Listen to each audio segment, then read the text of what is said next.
কালকে না তো অঙ্ক পরীক্ষা, আর তুই এখন এখানে দাঁড়িয়ে চুপচাপ নাচ করছিস। দাঁড়া, তোর মাকে কি আমি বলে আসবো?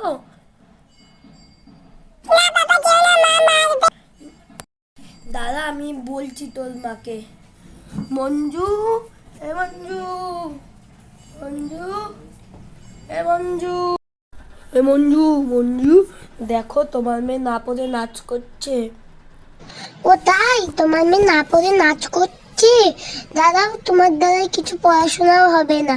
দাদা, আমি বরং তোমার সাথে যাচ্ছি, চলো। হ্যাঁ, তুমিই যাও, বলো, চলো। কি রে মানা, কালকে না তোর অঙ্ক পরীক্ষা, তুই এখন এখানে দাঁড়িয়ে নাচ করছিস? তাহলে বল, 76-এ ছড়াটা বল তো একটু। অঙ্কতে তো আমি কখন আবার এবিসিডি শুনিনি।